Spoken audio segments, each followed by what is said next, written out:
Okay. So this week I have been going through a lot, and I think that I'll just do like once a week and then just try to write down everything I'm going through. And then so I can just do this once a week and then not forget, because I really want to like remember every stage. It's so dark. I really want to remember like every stage, every feeling, like everything. But it's like I have to like be more consistent with it. And so this is everything I went through this week. That's crazy when you look at it that way. I'm actually sad because I never feel like I have much growth because I don't keep track of like everything that I'm like going through and like working on.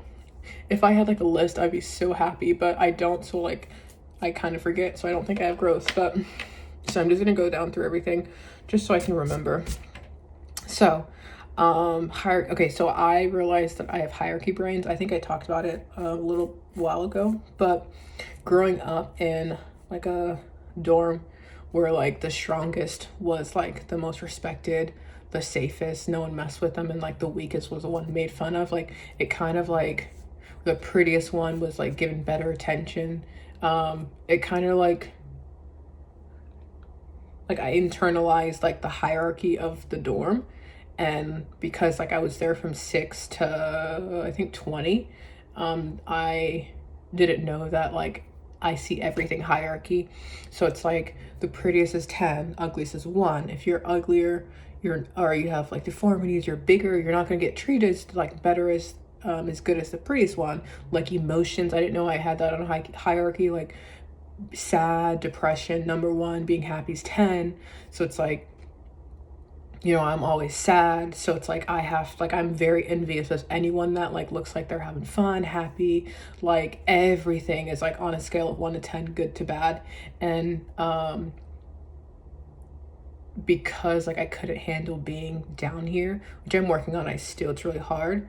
I pretty much like, like one thing is like I couldn't handle not being pretty, because in the dorm, the pretty, and I'm saying like Eurocentric beauty, the prettier you were, the better you're treated. So it's like I knew I wasn't pretty, so I created a version that was pretty. And I was like, up until like a couple days ago or a couple weeks ago, I was walking around in this version. Like I would, every time I look in the mirror, it was like, oh, I look ugly. And then I would like walk away from the mirror and I would like walk around like I think of this version. This version was up here. So it's like I was like acting like I was a pretty girl. When you're prettier, you can act weird. You have more room to do stuff because people are going to gravitate you because you're pretty. And like I'm not up there, but in my mind I was. So I was acting like I was up there, and I'm still working on that. Like I was flirting with like our supervisor because and he's white and he's very patriarchal, very like conservative. So like he wants like a white girl, but I was like in my head I'm like I'm up here because even like in my mind like skin color, like white is 10, black is like 1, and I am culturally white but ethnically black because I was raised white, and so I couldn't cope with that. So I was like, if I didn't think I was white, like in my mind I was like people are not going to think I'm white.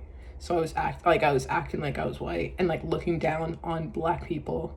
And it's a lot of that's internal racism and like self-hate, but everything's hierarchy. And so like because everything's hierarchy, everything's competition. So I'm competing with people, I'm jealous if I think people are better or higher in the scale of me. And it's like from emotions to looks to sports to attention, like everything. And it's like I'm always competing, I'm always jealous, envious. I'm so envious.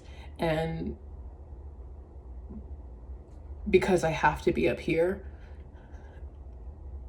I feel like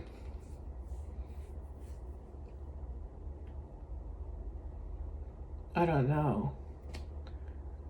I just feel like I was competing with everything.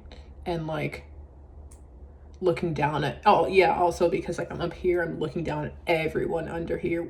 So like anyone that I was like beneath me, like I'd look down at them, which was everyone, because I was competing with everyone. And so like I don't want to do that anymore. And it's gonna take a while to like really retrain my brain, because like my whole life I was like in that hierarchy. Like that's how I like grew up. That's like, you know, the first social system like I was like introduced to, the only one. So it's like I don't want to do that anymore, because I don't want to be competing, because A, you're competing alone, and then B, I have bad jealous and envy issues.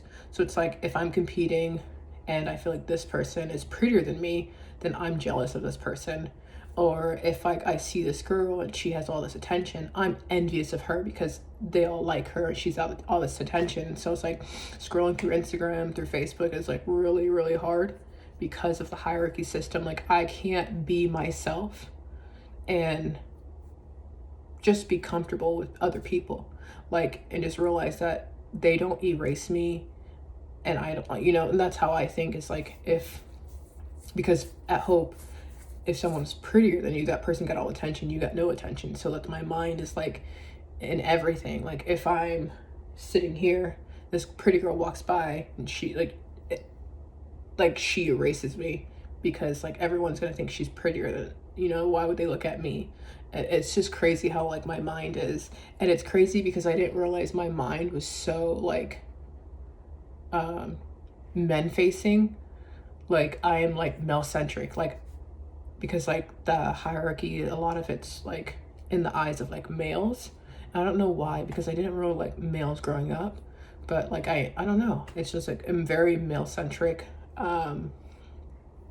So yeah, I'm learning, I'm trying to work on like being a one and just being able to survive as a one. And, you know, if a pretty girl is sitting next to me, that doesn't erase me, that doesn't make me, you know, less than. Also, I'm like super insecure about everything. And I think this is why I had like such like narcissistic traits. I had to have such a big ego to survive, because I'm so insecure. I have so much shame. Like I have like 3-tier shame, and I couldn't handle it. So hierarchy brain is bad. It's like I'm working on that. Another thing is, whenever I like, because when you have so much pain and all this stuff is coming up and like so much hurt, like misery loves company, and like I want everyone to feel what I want. So it's like whenever I feel like this, I wish harm, not harm like physical harm, but I wish like everyone feels this. Everyone's going through rough stuff, because emotions is hierarchy. So it's like if they're feeling good, they're up here and I'm down here. And it's just like I can't be down here because of my ego, because underneath I'm insecure. And so I am working on that really, really, really, really, really, really hard, because, you know, you watch like all these like school shooters and stuff like that, and it's like, why do they do that? Because they are an angry kid, they're misunderstood, they have pain, and they want everyone else to feel what they have. And so like I really am working on that, because I don't think I would ever do that, because I could never like live in confinement like that for the rest of my life. You know, but it's still like I don't want, like, you know, other things can happen. Like I don't want to be that person that like wishes like bad on people like secretly, or like even without knowing I do it because I feel that way. So it's like whenever I feel bad, people that I don't like at work, I make myself think of like, I hope this person does this and have a good life, and does this. And it's hard to do it, but I really want to train myself to, when I'm down here, which I will be down here for a little bit, you know, I'm in my cocoon. I'm not, you know, to the part where I'm a butterfly yet. I'm still like bacon, and I, you know, have to like work on all this. So I'm gonna be down here for a while, and I don't want to feel like I have to wish bad on everyone else above me, or like have to compete. So that's like one big thing I'm working on. Okay, so another thing is like being mean. So I I'm like in this stage, like everything, it has to be authentic. If it's not, then I'm not doing it. And like I don't want to be nice because I want people to like me or anything like that. I want to be nice. I want to be sweet because I want to be. And so it's like I'm like turning on my vulnerable side, and so I'm feeling stuff, and I am starting to feel like how I help, you know, if people did that to me, you know, like how I am super sensitive, that would hurt me. And so it's like going back and feeling like, you know, realizing or remembering like what I did to other people. Like there's one girl, Angelica, and I was so cruel to her. And I'm a very cruel person because whenever I see vulnerabilities on people, I'll like say it, like instead of like being mean, like, ew, you're ugly, I would like look for a vulnerability that I know someone's insecure about, and then I would like be mean, like, you know, be mean about that. And that's cruel. Cruelty is like looking for vulner, like trying to hurt someone versus like just being mean to them, because you know it's like deeper. And so like I was very cruel. Like I would always make fun of this girl, but it wasn't like casual surface stuff. It was always stuff that she was like insecure about. And she was like, she was younger than me, and she was like hanging out with me because like we were in a small pool, we all had to be around each other. And like now, and I didn't realize that until like now, but it's just like looking back, I was so cruel to so many people. Like I wasn't mean, I wasn't just mean, I was cruel. And like I always try to talk to her now, and I was like always wondering why she always stood me up, like why she doesn't like answer back. And now I'm realizing that like that is like, you know, no one wants to be around someone like that. And so like I actually cried thinking about like how I used to be and how I still am in my head. And so like I want to close the chapter of fighting vicious, being cruel, being mean. I want to be, you know, see vulnerabilities in people and like protect that. Like, I don't know. Just because I'm vulnerable, and I like if someone said something about me, I'd feel so like insecure. I'd feel a lot of emotions and just like put that on other people. Like don't even say anything about other people because they're gonna feel that. And you don't want people to feel that, you know? I don't have empathy yet. But like that's the closest I can get, is just like trying to work on like, and it hurts to do it. It's like math, like when you're like working and it's like you have like your brain hurts. It also like it's exhausting to like think of how it hurt, and then you know think of the person feeling that same way. But I actually cried because I'm like starting to do that, and like I realized I was a mean, cruel, vicious kid. And I don't want to be like that in the future. I don't feel remorse yet, also, because I don't feel remorse or guilt. But crying and feeling bad is like, you know, I'm getting somewhere, so that's good. And then, oh my gosh, so I've been really working on like feeling my feelings. There's like a lot of people that I've been watching online that's like depression is focusing on your bad and like self-pity and victim mindset and like you shouldn't do it. But like for me, like it just feels right to do it. Like I've 27 years was numb, didn't feel anything, or 25 was technically when I started my healing journey, but I was numb, I didn't feel anything. And I was depressed, I was sad, and like no one pitied me, like no one cared about me. And I'm just like, I can, for a season, I can have some self-pity, and I can be, you know, have a victim mindset. Obviously I don't act on it, but to process the stuff, like I just let myself like wallow in it. And obviously it's like for a period of time, you know, but I think it's okay. And just feel, because I think that I have to feel everything, I have to feel all my pain. And so I cry a lot. And like today I was crying a lot because I was feeling early childhood emotions. So when I first grew up, when I was a child, before I went to home, so I was like a child, like newborn to like 5, I remember being miserable. I remember being bored out of my mind because we didn't have TV, we didn't have toys. You know, for some period of time we've had toys, but then like, you know, that was it. Like, you know, she threw our toys away. You know, we didn't have anything. You know, we would sit in the house all day with nothing. And I remember, you know, for a while we didn't have lights or electricity, and so, you know, our childhood was miserable, and I remember feeling miserable and feeling boredom because I just sit there, I just lay on the couch, I'd walk around outside and just look at everything, and like there's just no entertainment. We didn't go anywhere. And then my mom was depressed and miserable and like learned behavior, because that's all I saw from her. I don't remember any of my other siblings. That's like what I like how that's what I learned. And like, so I am like, I have bad depression like my whole life. I've had periods of being happy, but I have bad depression and like miserable because like I learned that from her.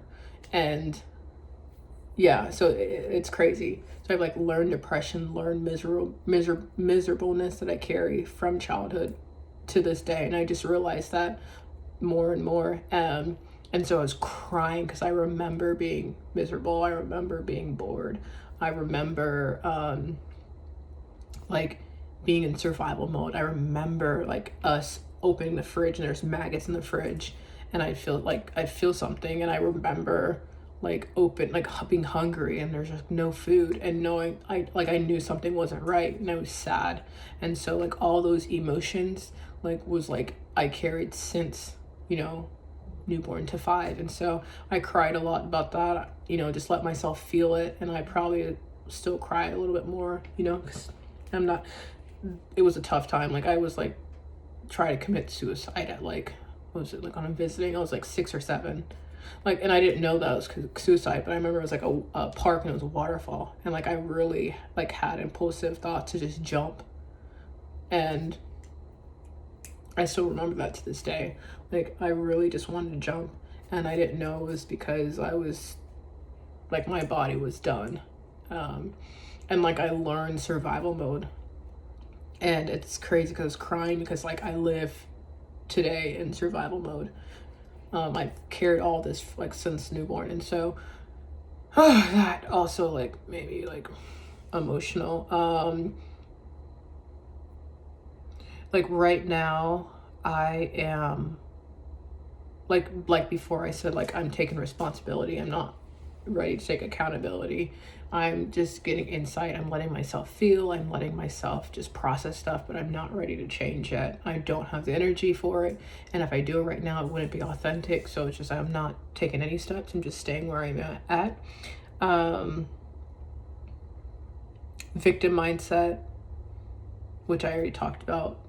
And learn helplessness, like growing up, my mind, I don't know why, it just wasn't developed very well. And so I would do something and they would yell at me for doing something wrong. But it's like back then I didn't like see what I did. All I did was see them yell at me, and I like felt hurt because they were yelling at me, because like I didn't put 2 and 2 together, like this action is this response. And so like it was always hurt every time I was in trouble. And I was in trouble all the time. And also like I wasn't like they didn't trust me to do like any responsibility. Like no one thought I could, because I was a bad kid. So like they treated me like a bad kid, so black sheep. So it's like no one gave me responsibility. They secretly thought I couldn't do it, which back then I probably wouldn't have been able to. Like I was not thought of like hot good. And so I internalized all that. And so like learned helplessness because I would never like try or take responsibility, because I was like, I'm gonna fail, because like I internalized that. And so like even to this day, like I don't try. Like people are like, I want to do this and this and this, and like I'll say that, but I won't like take steps because I'm gonna fail. So it's like I kind of just like let life happen to me, and then have like that victim mindset when it happens to me, not realizing that I can steer the ship. And so like I'm working on that. I don't know how, it'll take me a little bit, because I'm still like, I still have that mindset. Like whenever I tell myself I can't do it, like I'll start crying, because like it's like a wound, because like growing up, like I was like internalized that I can't do it. Like don't give me responsibilities. I already said I'm jealous and envious of everybody. And yeah, that's self-explanatory. And then I already said shame. And also, I have bad social anxiety because, like, I know that there's, like, my face does not look right. It's not put together right. I know that it's, like, there's something wrong with my face. And, I have, like, bad shame about my face. And because my shame, like, I'm like, I don't want people around me because it's like, it's gonna be awkward. I'm gonna have a bad interaction. Like, I'm gonna make them uncomfortable. Like, I assume that I'm gonna do that to people. And so it's like, I have social anxiety. Also, I have social anxiety because I'm like, they're gonna judge me, because growing up, like, it was very, very judgy at Hope. And I remember, like, the family there, the head family, Hagen's, they're very, like, you know, some of them were very, very, back then, you know, they're all changed now, but, like, was very critical, and judgmental of, like, just anything. And I knew that some of them didn't like me. And so I stayed, so it's like, because I was bad, and then this was a reaction that, you know, if you're being bad and, like, you give off this, like, they're gonna treat you like that. But, you know, I was like 10 and 11, you know, but it's just like they were treating me like how I was, like, acting, but I wasn't seeing how I was acting. So I'm like, they don't like me, so I'm gonna stay away from them. And then, like, because I was always in trouble every time I was around them, I'm like, you know, they're gonna, like, you know, it brings light to, like, you know, when you're in trouble and, like, they forget, and then you're like, oh, you know, remember, like, something, like, jogs their memory. And I thought that being around them would, like, jog their memory of something I did that I need to be punished for, because I would only talk to them if I was in trouble. I'd get sent to their offices.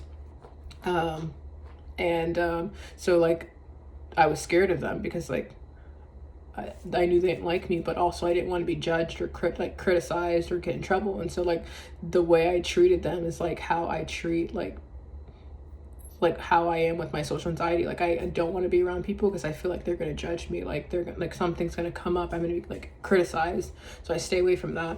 And then, oh my gosh, so I do realize that I have arrested development, which I knew, but, like, kind of didn't know. But pretty much how I was as a child when I was, like, 13 and 14 is pretty much how I stayed up until now. Like, the one thing was, like, when you're in high school, you want to be popular so bad. You want people to look at you. You want good attention. You want to be the cool kid.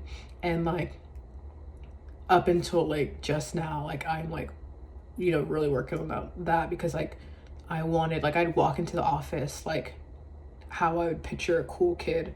Like, if I was looking at a cool kid back then, I'm like, oh wow, they're so cool.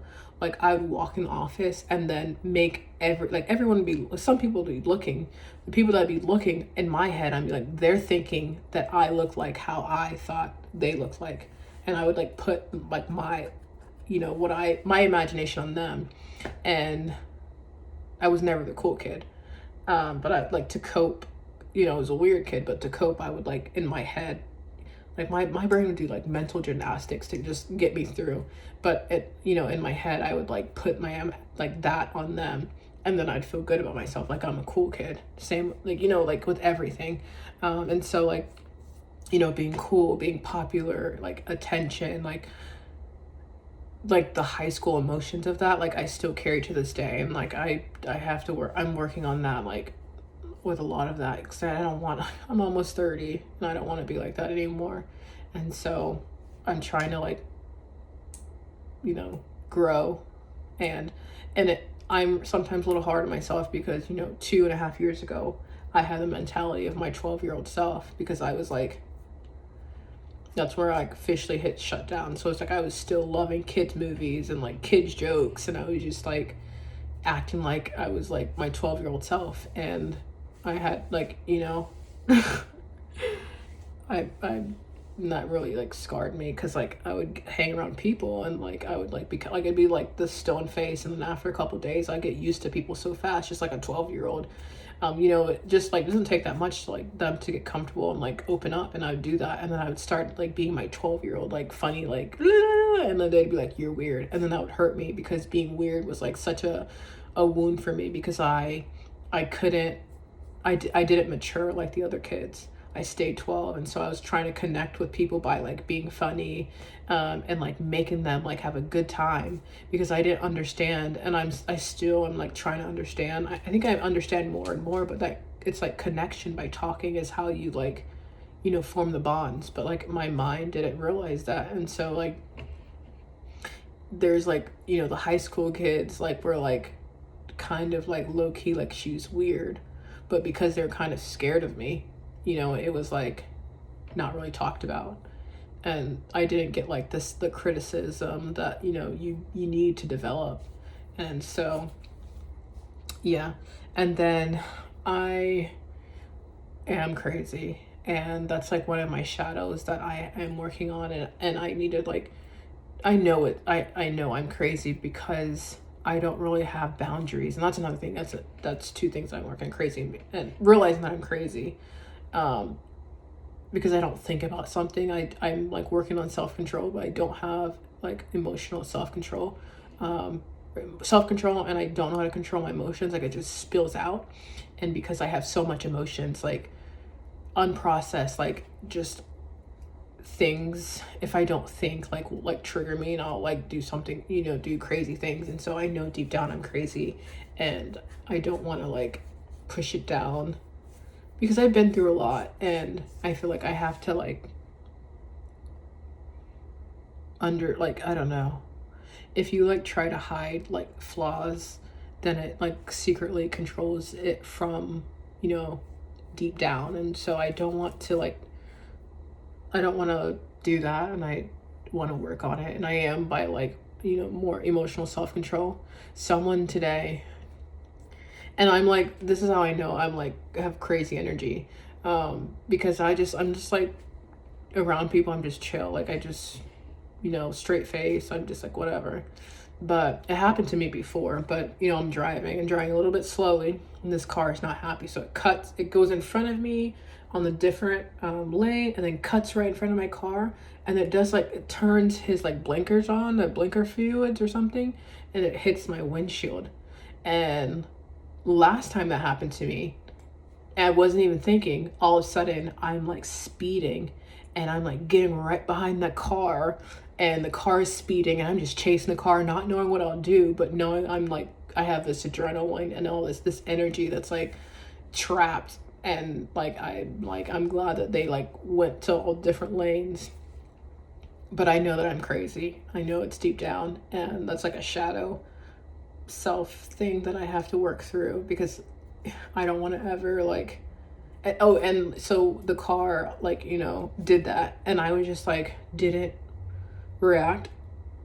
And I was just looking at him like, it's okay. And I just kept going, just driving normal speed. And I'm like, good job with self-control. And like, because I know that I'm crazy, like I'm working on self-control and controlling my emotions. And so stuff like that. But if I would like hide that down, like just bury it, then I wouldn't be able to control my emotions. And I would react like I, reacted a couple months ago, where I was sped up. It was like, get on the car's like tail, didn't know what I was gonna do, but I was like, there will be a confrontation if they get out of the car. And so yeah, I've done it a couple times. And then after, I would like feel like, what the heck, like I wouldn't even like, I would feel so bad, because like adrenaline just shoots out, and then it like all this other crazy energy comes out. So I know I'm crazy, but I'm working on it. And then I'm been stressed my whole life. I'm always stressed. And yeah, okay, I'm almost done, I'm getting bored. And then I crave attention. I did not realize that how much stuff I do that's motivated for attention. And like, even in my mind, I'll be thinking about a girl's a singer, and everyone's looking at the girl, she's a good singer. But realize that the attention that she's getting in my maladaptive daydreaming is attention that, because the girl is me, and then I'm getting that attention by just people looking at the girl, which is me.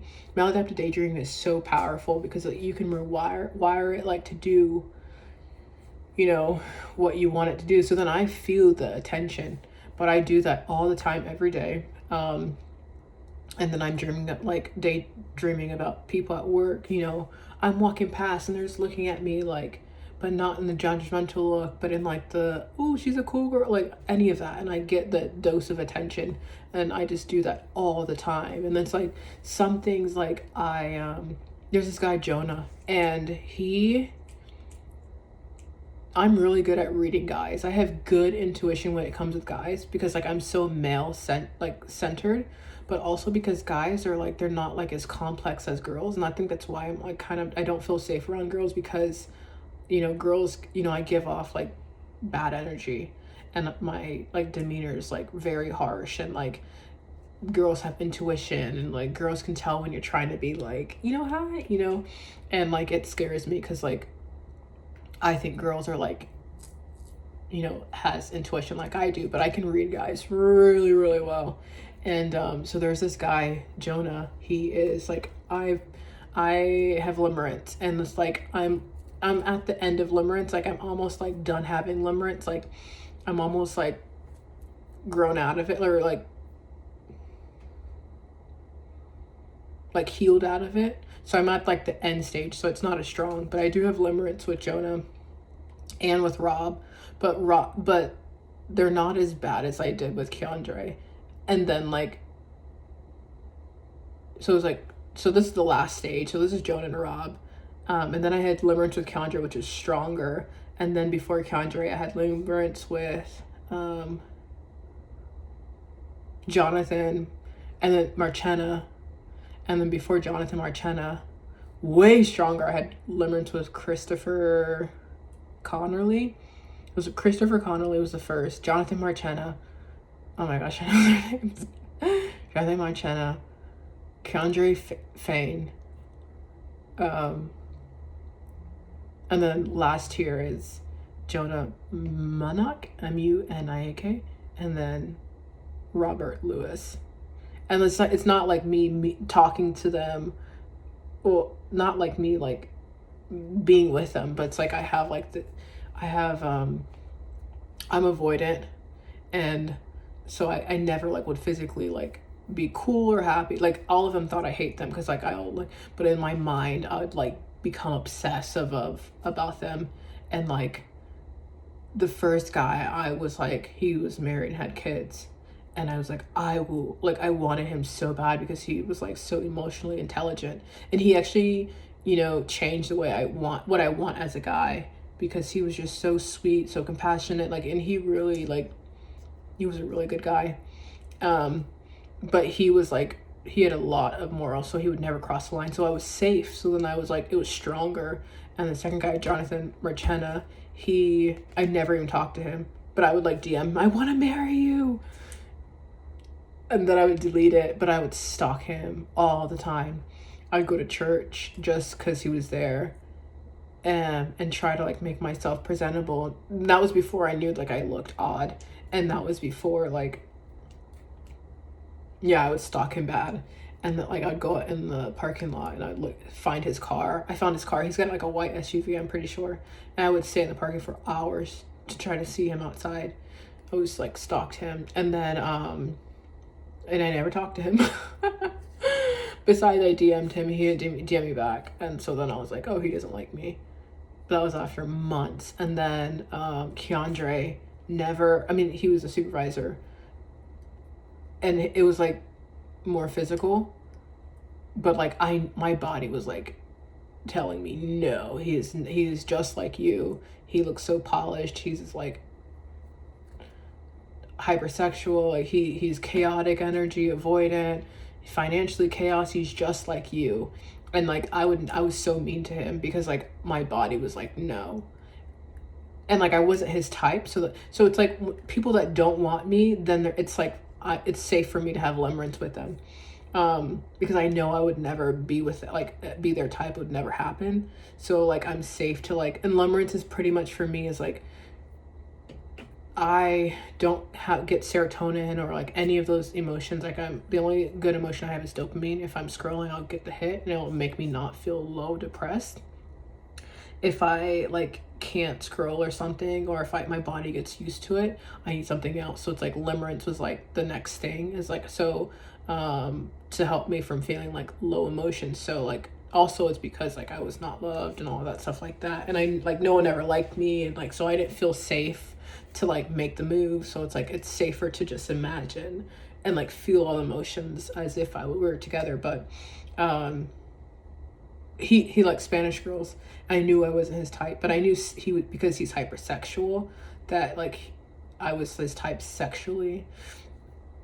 And so that, you know, lasted for almost 8 months, 9 months actually. And then towards the end, I was just like, you know, like the delusion wasn't like fulfilling enough. Like it wasn't giving me like the dopamine or anything like that. So I was just like, oh, I need a new target. And then I moved into this guy, Robert, which I really, because he's like the archetype of a guy I like. He's very kind, he's nice, he's kind of smart. Like he's like the type of archetype that I like for a guy. And he's not like attractive looking, but like he's something that I would like for a guy. And so I started, he was safe, but I knew he wouldn't like me, so I was like, it's safe having limerence with him. But then also I was like starting to like him because I was like, oh well, he's odd looking, I'm odd looking, and maybe he'll like me, but he didn't like me. But my body was like, no, because I'm freaked out right now, like sexually freaked out because like of porn and stuff like that. And so like my hormones are all over the place. Like random stuff will like get me going. And so like I'm like, it's not like and also like I'm like, I don't have boundaries very well. And so like I knew he, like it was going to be a no, because he's very good friends with like a gay guy, and like there's nothing wrong with that.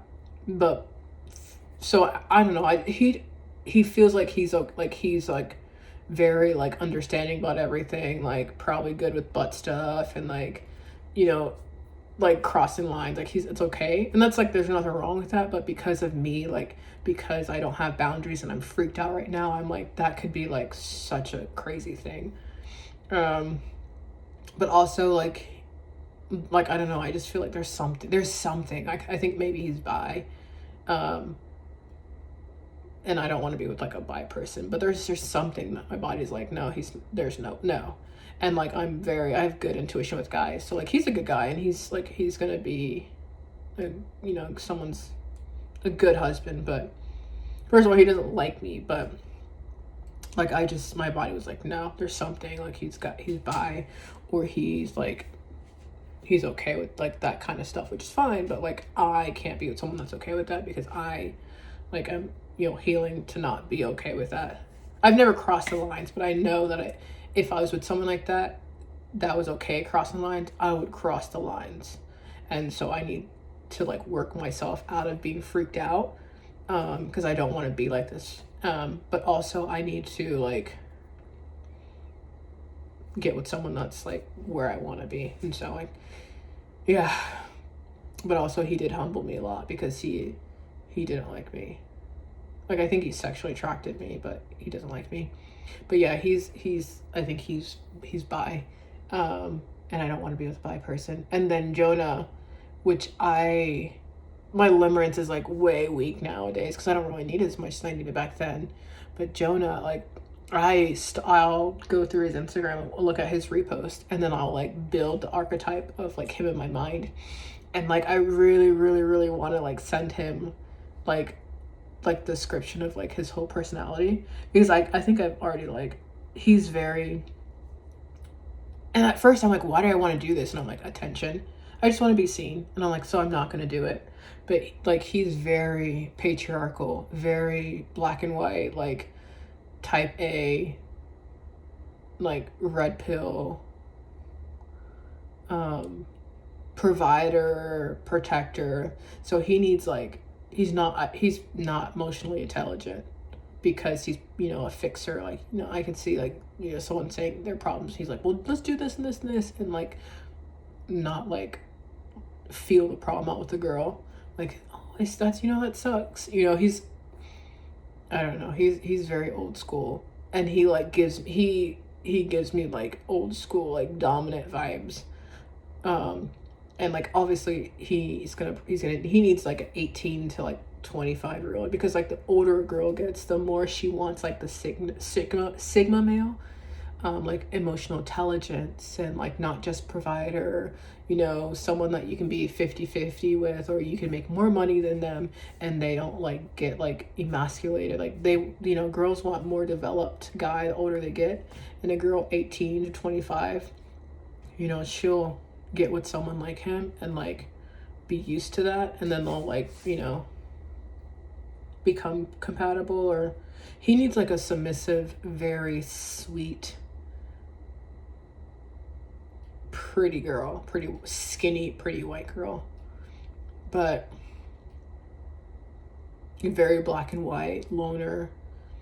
I don't know. I really love reading people, and like I love going to his repost just so I can build the archetype in my mind, and because I have good intuition, I know that it's 100% him. But yeah, he's depressed, lonely.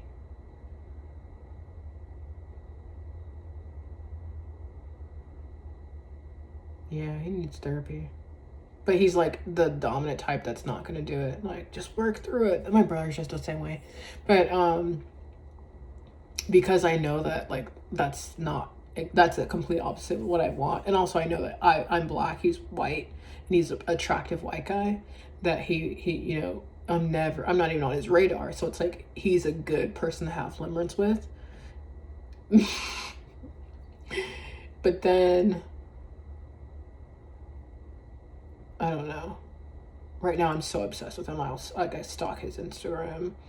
I found some younger pictures of him on Facebook.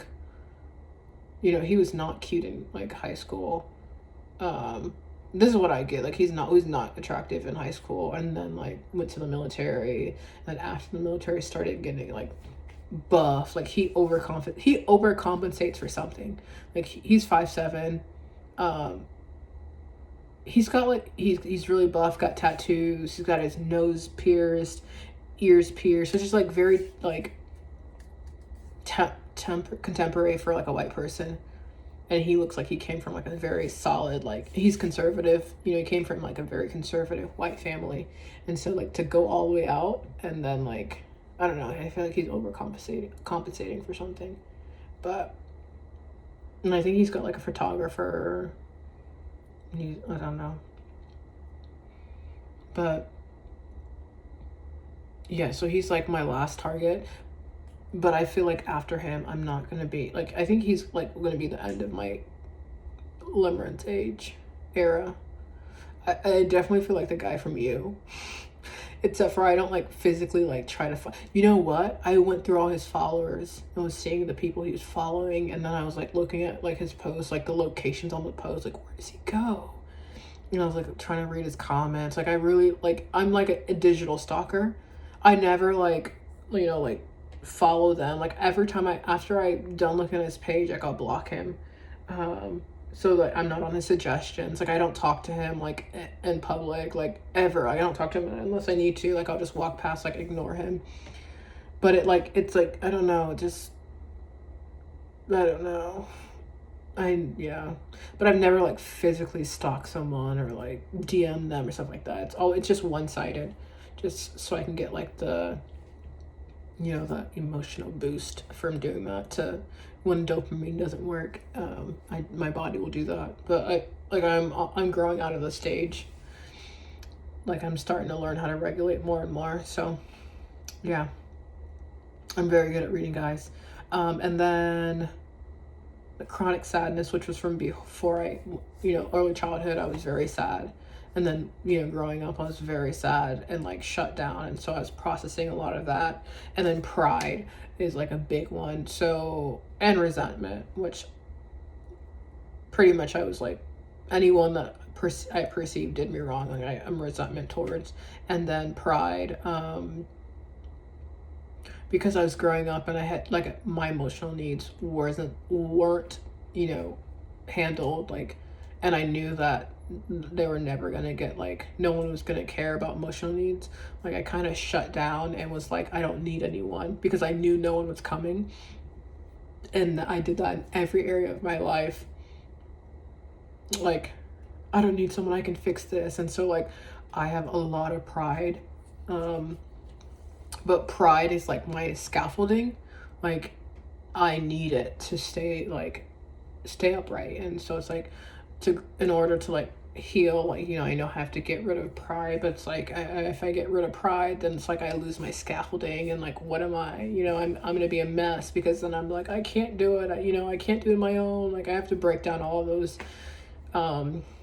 you know, internal messaging that I told myself. And so that scares me, but I know that in order to heal, that I need to go through that. And that, I think I skipped some stuff, but all of that, also like my demeanor and my energy, that's two things also I need to work on. I think that people can feel the energy of like all the pain, the hurt. I have black energy, the pain and the hurt, and like just all of the childhood wounds, like is like compact, and then it gives off like black energy. Like I give off like murderous, vicious, violent. I'm vicious, but murderous, violent vibes, energies, and I think people can see that, feel that, and like on top of that, I'm working on hierarchy. But if anyone I perceive is better than me, like I wish, I wish them to like go through like, you know, not harm, but like mentally like heavy things. Like I want them to be sad or depressed, you know, because then I feel better. Because now we're on the same level. They're not above me, and so like I'm working on that. But I think that people can feel that energy. So that's one thing I do have to work on, energy. And then my demeanor. I straight face, don't smile out, like that's just how I am. And I'm not like this animated with people because I don't feel comfortable being that. So I'm just like this, and I give off very like, you know, they can feel my energy, and people don't want to be around someone they feel unsafe with. But then on top of that, I have like my demeanor's like a wall. So my brother told me that. So I do have to work on those things. But this is all the stuff that just this week. That's crazy. Oh. So, right now, you know, the first step is awareness. The second step is like awareness, but then like actively like, you know, thinking about it while I'm doing it, or before or after, you know, I'm just there. Yeah, I'm there. I'm not like, I take responsibility for how I make people feel. All of like everything I perceive that's wrong about me, I take responsibility. Not ready to take I'm not ready to take I'm not really take accountability. So like responsibility, you understand like, this is me, this is wrong. I did this to her. That's not okay. I need to work on that. Accountability is like, you see it and then you change. I'm not ready to change yet at all. I don't have the energy to. So that's why I just keep to myself, because I don't want to like hurt people's feelings or like give anyone like, you know, whatever. But I'm just taking responsibility, and for everything I have awareness for, and then eventually I will start taking accountability for stuff. So this was long, but yeah, that's crazy. This is everything I did in a week, and it's every week it's always something different. So it's like I'm literally working through everything because I want to change, and I know I'll have like that life changing. Like you were like, you know, they'll be like so great shocked that I was a mean girl. But like another thing I've been doing is like, and like I'll hear people talking about something, they're like, oh my gosh, she's mean and she's nasty, and not even talking about me, but then I'll pretend they're talking about me, and I'm like, yeah, I am a mean and nasty person. I should, you know, just to take responsibility for how I treat people, like only things that apply to me. And I'm like, oh, I need to take accountability of how I am to people, or take responsibility for how I am to people. Like anything I hear people say that is like applicable, I like will use it to like teach myself to like take responsibility for like different scenarios. Because I feel like whenever you're healing, it takes a while, because it takes a while to heal, but then the change, you have to like go through all these scenarios and like, you know, better yourself when it happens. And so like whenever, you know, because I don't have the energy to change, and I am a loner, which I love being alone. I don't like quiet.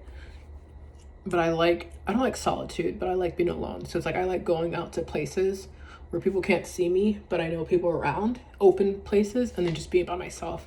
Um, but I don't like quiet yet, and I don't like solitude. Like, so this room, no windows, like it makes me depressed to be here too long. Unless I had like a super stressful week. I can, like yesterday, I was here 24 hours, I didn't leave, no sun, no windows, didn't talk to anyone. I stayed in here, and towards the end I got depressed, but throughout the day I was happy because I needed like a time to like, I needed that deprivation because I'm like at 10, and then being in here is like at like 1, and like the first couple hours were like getting me down here, and then towards the end I was like starting to get down here, and that's why I came out all day today. I was outside him. But I know that I'm gonna be something someday, and I've known since 12, and I feel like maybe it's gonna be at the end, towards the end of my life, but I know, or it's not. I don't know I'm gonna be something because that's what like people say they're like basketball stars, but I know that I'm set apart. I know it. Every time I like trying to like get with a guy, like I get moved. He gets fired. I quit. It's like something. Every time I'm like starting to think, maybe I should have sex. Maybe I should do this. Like I just know. I know I'm set apart. I know like I am. Even when I'm drive crazy, I don't get accidents. I don't have insurance, which I'm getting.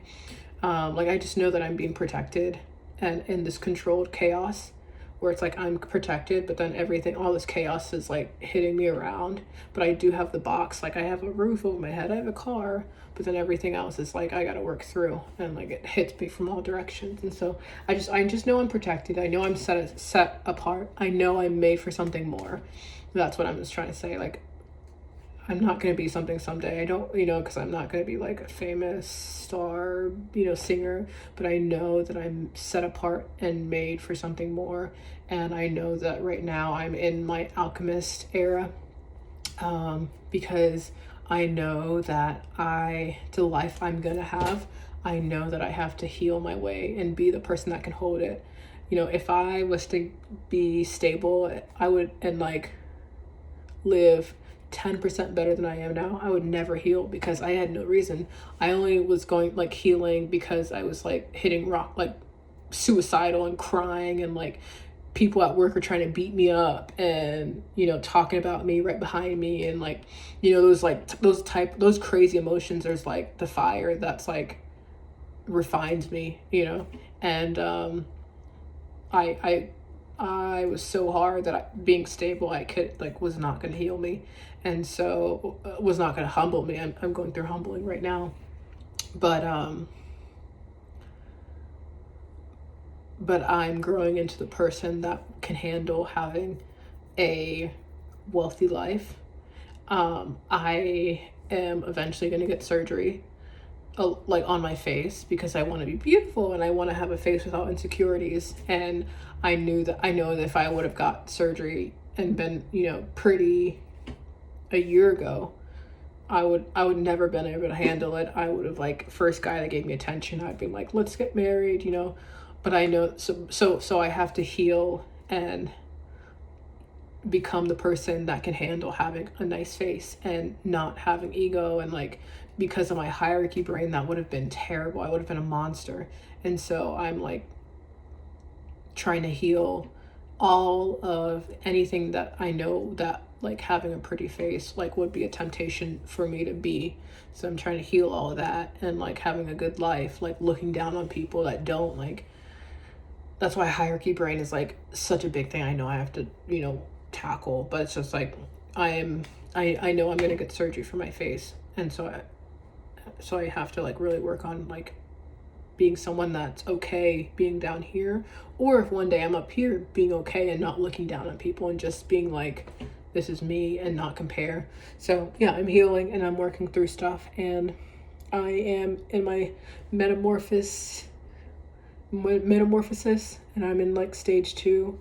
I'm not a moth because I've done so much healing, but I'm like in the cocoon, just hibernating, not turning it to something else yet, because I'm not in that stage. I'm just at the stage where I'm like getting all this insight and taking responsibility and kind of starting to work on stuff. Not there yet, but you know, once I get there, I know that I start working on all this stuff and taking accountability, and you know, I'll be eventually be my butterfly self. So yeah, I'm very stressed. I'm always stressed. I live paycheck to paycheck.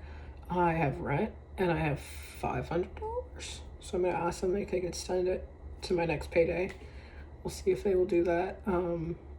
If not, I'm screwed. So I don't even want to think of that because I'm already stressed. So I don't. But yeah.